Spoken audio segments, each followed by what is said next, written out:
Welcome back to Worthington Model Railway and more of my finds from Warley. And this time we're going to look at some private owner wagons from both Bachman and Dapol in a couple of sets.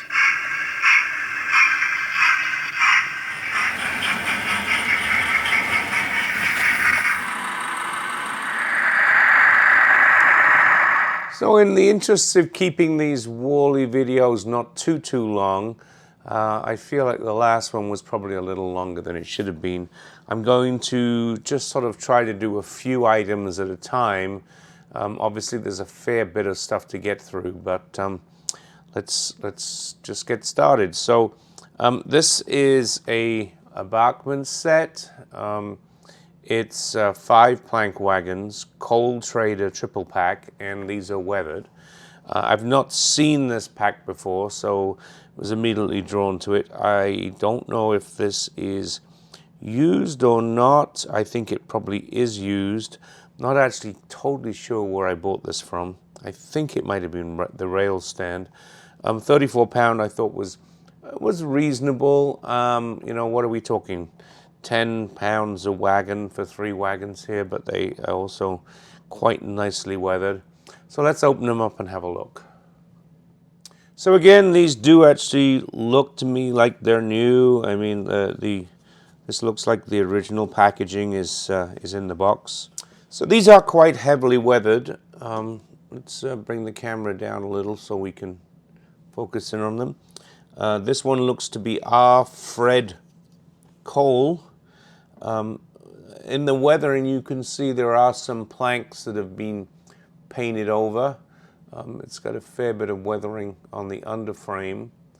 Not sure whether I like this weathering or not, but there's obviously no weathering gone on the inside here. It's all on the outside, but they do look reasonably convincing. Obviously the change in the planks is designed to look like they've been replaced at some point, and there are more on this side. This one is Associated Coal Consumers. A lot of printing on here, and again some planks have been replaced. Obviously it's supposed to look like an older, the wagon's been in use for a while, and the weathering is okay.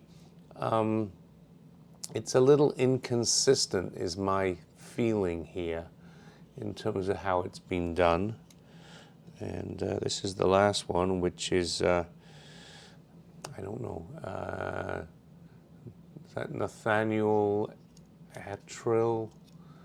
Nathaniel Attrill, yep. Chesterfield, and similar thing. A reasonable amount of underframe detail. These are pretty much identical in terms of the wagon. Nice metal spoked wheels, although having looked at this one, the wheels are not that free, but that wheel is fine, that one isn't. We'll have to see how these actually run. Nice Bachman 5 plank wagons.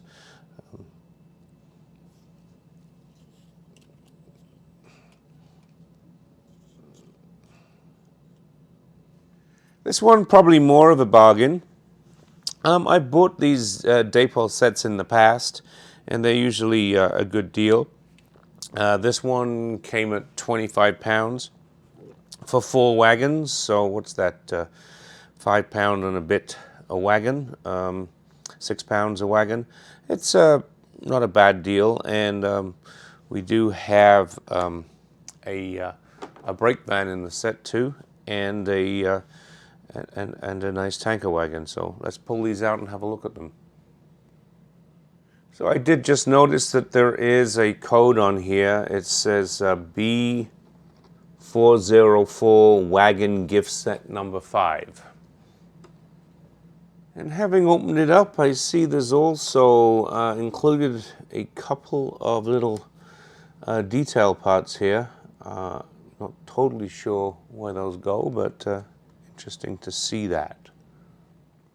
So let's start here with the brown bauxite 12-ton wagon, 12-ton closed wagon. A lot of nice detail on this.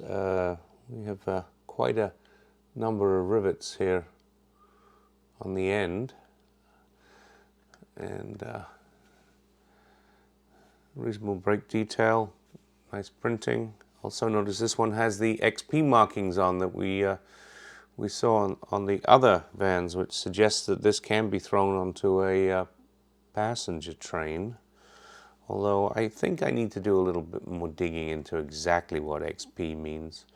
I saw some other stuff out there that suggested it does have different meanings in different cases.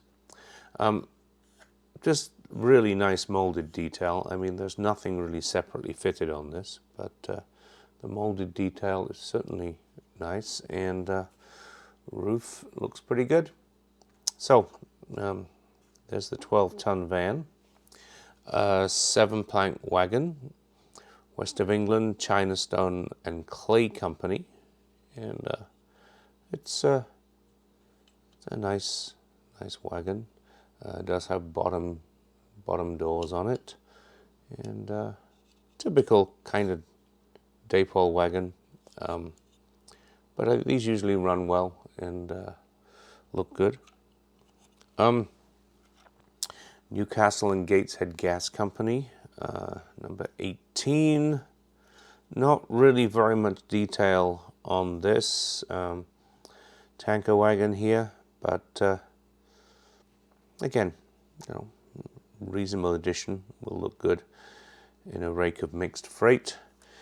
And here we also have a brake van, and it's a 4-wheel brake van, 20-ton. Not a tremendous amount of detail on it, but again, hopefully this will run reasonably well. Now, interestingly, this actually says on the bottom Airfix, even though it's in the Dapol kit. So I don't know if this was substituted and was not what was originally in that kit, or whether it was just, you know, Dapol took it over and it was in there. It actually says on it Airfix. It actually says on it Airfix Products Limited 1975, made in Hong Kong. I don't know if you can see that there, but that's what it says. So interesting. This one has no markings on it. This one says Dapol on it, and this one also says Dapol on it. Okay, we'll quickly run these behind the locomotive on the layout, and we'll keep this as fairly short in terms of this. One thing, when I look at this gift set, it's fairly obvious that these, each one of these sections is designed for the van that's fitting in it, which makes me think that the gift set did come with this particular brake van, even though it's marked Airfix. So my curiosity got the better of me, and I went out online and looked to see what I could find about this set. And interestingly, the only reference I find to it is on eBay, and the set is slightly different, because even though it's got the closed ventilated van and it's got the brake van, this particular set has two completely different wagons. So it's got the Emlyn plank wagon and G. Weaver wagon. So just interesting. I'm not sure if it was produced with multiple different contents, but this is the only other thing I can find online with reference to this Dapol B404 gift set.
Thanks for watching. We'll have another batch of goodies from Warley shortly. A few more wagons, I think. If you enjoyed the video, please hit the like button and don't forget to subscribe with the button to the top right if you haven't already subscribed to the channel. And on the top left, you'll see another video.